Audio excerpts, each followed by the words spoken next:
service. I think a lot of you have probably heard about the Golden Key. It's one of the most popular publications that Unity has, and it was written by Emmett Fox. And Emmett Fox was born in 1886. He was born at the time that Charles and Myrtle Fillmore were starting Unity. And he was born in England, and he got into the whole thinking process that Charles and Myrtle Fillmore were in. And they were great friends, but he had his own independent organization, and he met in New York City with a large group of people in the early 30s. And they met in Carnegie Hall, and thousands of people came to hear him speak.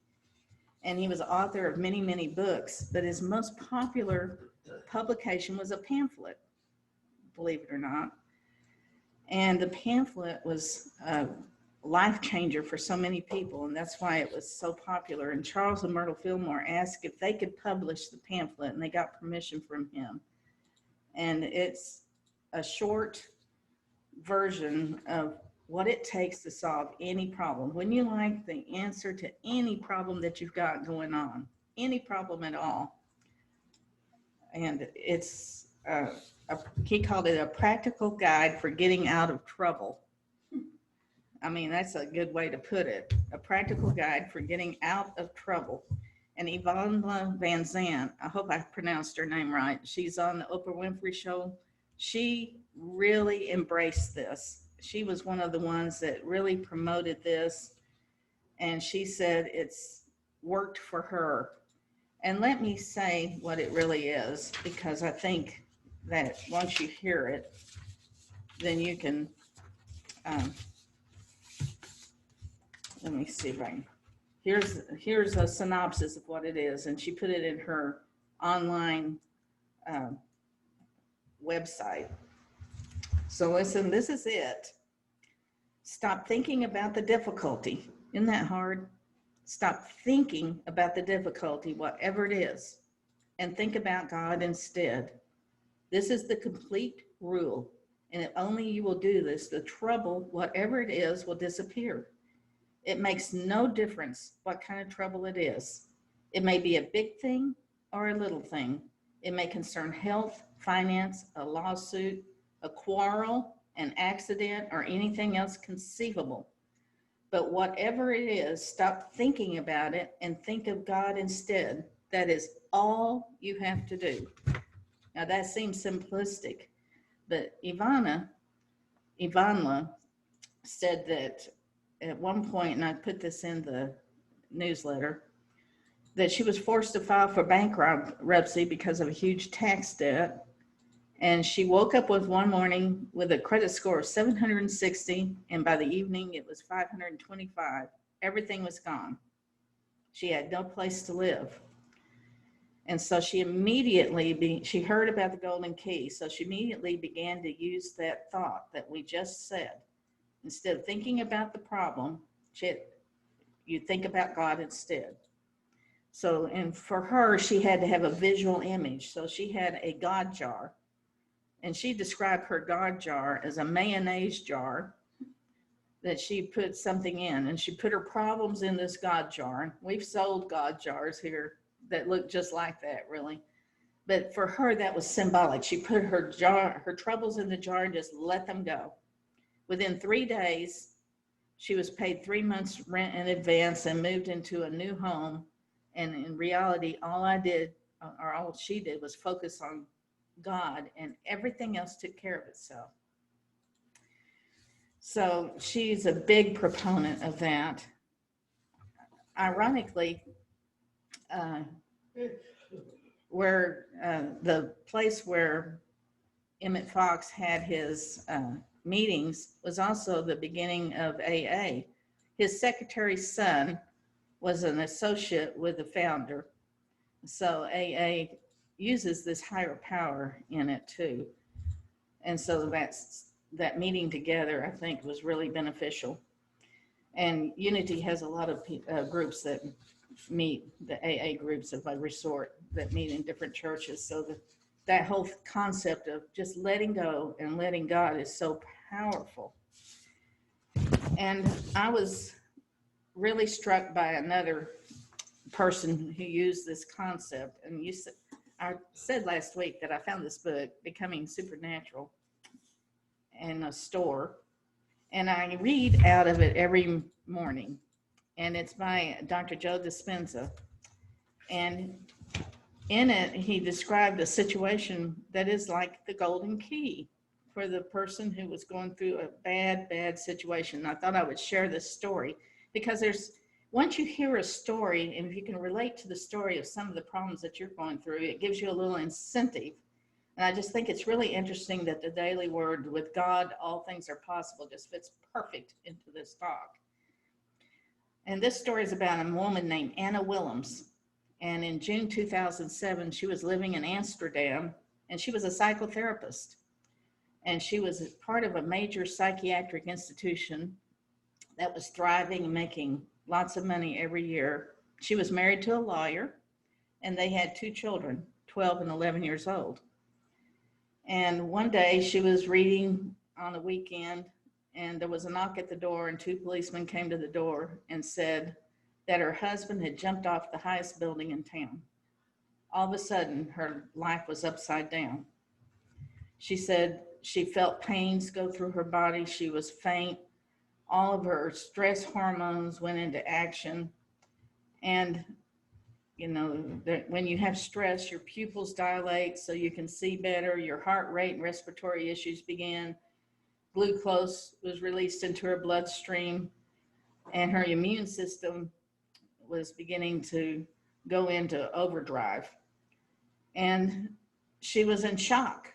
And to add to the shock, she sort of found out why he jumped, because he got into a lot of financial difficulty that he could see no way out. He didn't leave a note or anything, but she met with a lawyer, and all of a sudden she had huge financial debt that she did not know how she was going to take care of that debt. So in order, to cope, she was into overdrive in every way. And she kept asking herself why this happened, and she kept identifying with it when people would ask her, what's going on? You just don't look good.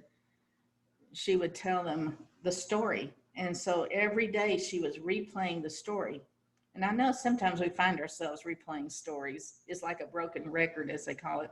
Although now the younger children would not know what a broken record is. I don't think we would have to rename that. But she found herself replaying it. And what she did not realize was that every time you replay that story, you feel that story all over again in your body, and your body goes into the same kind of situation it was in when she first heard the news. So her emotions would take over, and she was feeling miserable. She was feeling bad. She was feeling hopeless. She was feeling all kinds of questions and energy. She was mad at her husband, who had died. So all of this depression and everything was being reflected back into her body.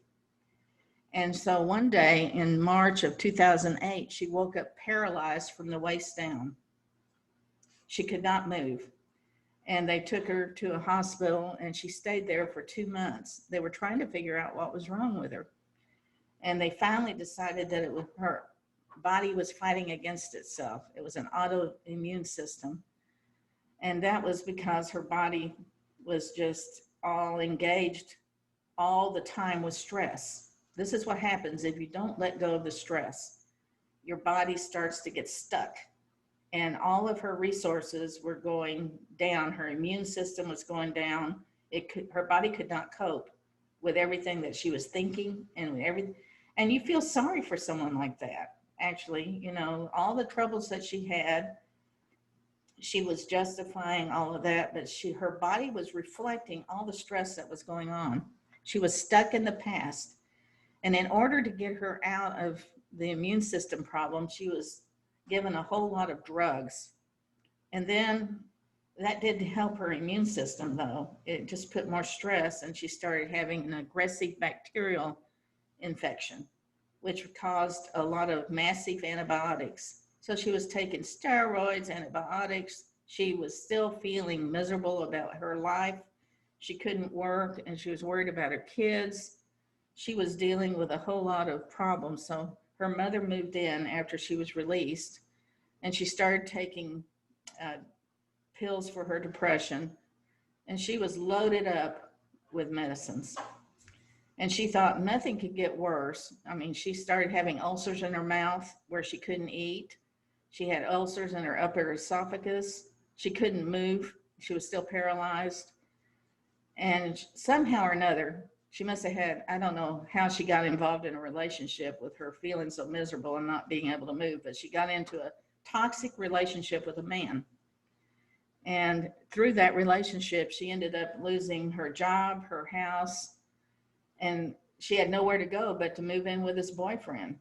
And then her skin conditions started. She had food allergies, she couldn't eat, she had weight problems. And whenever she exerted herself, her heart had 200 beats per minute. So she tried not to exert herself. And she said the worst, she thought things could never get worse, but then she was diagnosed in January of 2011 with cancer. She had reached the bottom. And here's where the beginning of the story starts. This is what we're talking about with the golden key. She was on the floor crying and all this. So she started to pray. And I guess she hadn't prayed before. A lot of times, how bad can you wait for prayer? But she started to pray, and this is straight from the book. She knew in her heart that something needed to change. In utter sincerity and surrender, she asked for guidance, support, and a way out, promising that if her prayers were answered, she would be grateful and thankful for the rest of her life, and she would help others to do the same. Remember, she's a psychotherapist, and that was her job, was helping others. So the choice to change started, that prayer started a positive, small steps at a time direction. Her friend, one of her friends, she said, I didn't have very many, but one of her few friends offered to take her to a Joe Dispenza workshop. And she heard him talk about how all of these things, stress and all that, reflects back into your body. And there were special ways that you needed to leave the past behind and envision a future. This is those mind movies I was talking about last week. Instead of dwelling in the past, start dwelling in the possibility of the future. Start dwelling in a body that works. Start dwelling in money that comes in. And the only way to do that is to access that kingdom of heaven within. And so she began to, Joe Dispenza has several different kinds of meditations in his book. He describes them. But he said the only way out for people that are in serious situations was to meditate twice a day. And she determined that she was going to meditate until she felt grateful, until she felt good. She was going to reprogram the cells and systems of her body until she felt better. And so it was hard to do because her body's in pain. And I think this is a choice that everybody has to make for themselves, but she decided, and this is something I was surprised at, I'll have to admit, that she was going to quit all of her medicines, including chemotherapy. She was not going to take any more medicines. And she said, if I've created the life I have now, including my paralysis, my depression, my weakened immune system, my ulcerations, and even my cancer, maybe I can uncreate everything with the same passion I created it with. And she decided to heal herself. And she had a lot of fear, and the doctors thought she was crazy, but she began to do her meditations every day and move beyond her fears. And she was firm with it. She was in such a bad state, and she said nothing could get any worse anyway. And she knew that, all the emotions hardwire that stuff in you. We've had a lot of courses here at the church about quantum physics, where the thoughts that you think create the life that you lead. And so it reflects into your body also. So she wanted to hardwire, as they call that, hardwiring her brain into a happy life. And mental movies are part of it. You visualize what you want and you live in that. Your mind doesn't know the difference. She was recreating her life every day in the past, just reliving the past and feeling the past, and all the anger and the depression and everything was bad was being programmed into her body. But she knew that she could reprogram that. It would take a time and live in a happy future that became a now. You know, more and more as you start to reprogram your mind, then it begins to work. And it took her a while because she had a lot of things going on.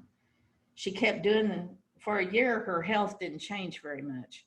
Now, that's not a very good sign, is it? But she knew she was on the right track. She kept doing her meditations. And so she did the work. And then it came to a point where she began to be less, uh, her body started responding. And then it came to a point, and there's a lot of different things here. I'm just going to synopsize it. In September of 2013, she went to a doctor who gave her a very thorough medical checkup with many tests. 1 year and 9 months after her cancer diagnosis and 6 years after her husband's suicide, her cancer had completely healed. The tumor in her esophagus had vanished.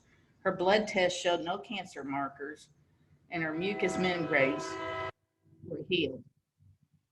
And she was back feeling good and with no, there's a train going by, with no kind of problems at all physically.